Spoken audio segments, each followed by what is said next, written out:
Tapos na po ang aking niluto na sinabawang sayote with itlog. Bago pa atin tikman na mag-try muna tayo.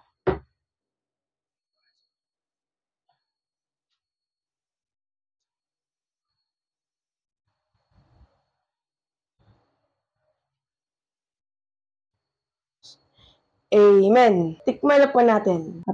Napakabango mga idol. Yung nakita po sa YouTube mga idol, no? Pag ginaaraw-araw nyo daw po kumain ng itlog, ay parang nababawasan daw yung taba nyo or fat. Pero mga idol, di po yung sinaside up, di po mga idol, yung nilaga lang po na ito talaga, yung mas maganda.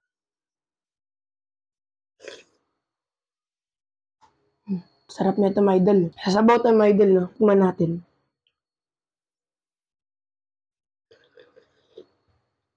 Napasarap mga idol. Budget meal po to. Ating niluto. Sayote lang po. Tapos, egg. Napaka po talaga. Napakamura. Siguro mga idol, sakto sa 50. Opo. Ang bili ko po yata dito sa sa sayote. Nasa 20 po yata ito eh. Medyo malaki po kasi. Tapos, yung sa egg po nasa tindahan po namin. Pero kumuha po ako ng 5. Yung maliit lang po, siguro nasa 38 yata yun. Nasa isang balot yun. 5 po yung itlog doon.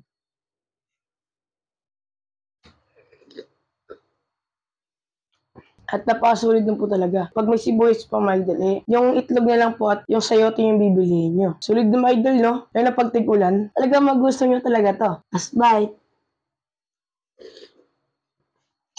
Sarap, mga idol. Kaya nagustuhan itong video na to, pwede pa kayo like and share and subscribe. And goodbye!